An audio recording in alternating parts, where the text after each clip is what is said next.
dabaylo xooggan oo maalmahani ka jira gudaha magaalada Kismaayo iyo deegaanada kale ee ku dhow ayaa saameyn xooggan ku yeeshay dadka danyarta iyo kuwa barakacayaasha ah ee ku jira xeryaha barakacayaasha ee magaalada Tani Kismaayo. Dabaysha ayaa burburisay guryo badan oo ay deganayeen dad danyar ah iyo kuwa barakaca kuwaasi oo ka sameysnaa booshado iyo guryo jiingad ah. Qaar ka mid ah dadka ay dabaysha saameysay dhinaca hoyga ayaa Radio Kismaayo ee codka dowlad goboleedka Jubbaland uga warbixiyay saameynta dabaylaha ay ku yeelatay. Magacaygu Luul Dhaale waa la dhahaa.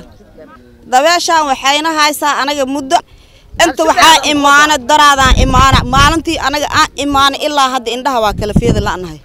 Inta waxaan deganahay maanta waxaan deganahay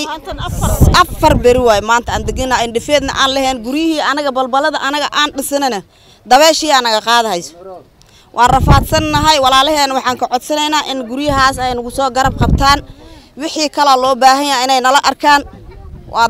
macnaa anaga tabardaraan hayso meeshaan dhibaan keenay bismillaahir rahmaanir rahiim gurigii aad gali lahayd oo madax aad galin lahayd ilmaha aad ku qaban lahayd macnaha dabayshii anaga qaadayso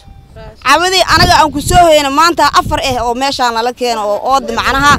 أين قاعد سواء والد صحيا ويدوم هيا والد صحيا ويدوم هيا أو دين الطبر أنا قام كجذا ما هايسن ولا لهن وحاربنا إن جري الماء أنا قام قشن لهن ماشي وحنا كخبان لهن إنا نقصوا جرب قبطان المير يران هايسنا وحلا بحين نصو كسل هنا أو أنا ماذا حان قشن إنا نقبطان وحنا هيستا عروض حنون لي وحالة صانع عرضاً وعد كيسان كرين وكرفات ماشان أفر بريان دقنها بوشك وعد سنة وصودما وعد سنة وصودما وحان أكلته هبينكي أوهن عرضي أكوبادة علمه مشاقة يسن كرتد ميل معادي كرتد ميل عادي قنتها واتكوه ينسب مقبتد وكرفاتنا مجنجاش حتى أمبر عكسو أرور سنين مال علمه مال عوتاقين مال دباشان غادي الماء سقاط عدسنا مهيسنا مريرح قابكا صاقرنا لورحانا ججحنا كرسارنا dabeeshaan naga qaade meel aan ku hooyinaa balacsan hebo daraad dhow inta nishaanay min ganta barayaan afar ahay marka dabeesh waa u jeedin indhaha ma la furi karo ilmaha waa la siinay male oo afarka saan socdo biligaan ma arkan duufaan baa ma leenaayna indhaha ma la furi karo baabuur taa maalan ma soconayso toosh lishido aragni shalay dibme waa kan guriya kan saangway ka shan kol la dhisi kan saan subahan dhisi saang ay kan qaadana waagay saa guriya kursha dudumaan lam ko saa bas way meel galay mal waasahna group dhulku baad way tabarna male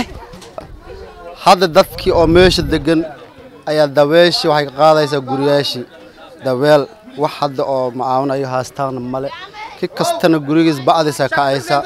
dhibkaas dartiis oo ayaan horta aan qabnaa oo daweeshan qolal badan hadda lagu dhihi karo ilaa 10 iyo wax lagu sheegi karo oo bac la'aan ah ilaan ba oo hal sano saarneed ayay ku buubtay tabar mu way sidan oo kale baadana iska jirta ninka tabar mu hay baadi wax iska gadanay ma hay meelaas waxa keenay ma hay siigadan guriga iyo banaanka iska mid ah ka tahay kastaba ha ahaatee waxaa la dareemayaa isbeddel cimilo iyadoo lagu jiro bilowga sanadka cusub kaasoo noqda bilaha ugu horeeya kuwa saameyn ku yeesha isbeddelka cimilada gebi ahaanba. Kaafiye Cumar Ugaas, warbaahinta Jubbaland, magaalada Kismaayo.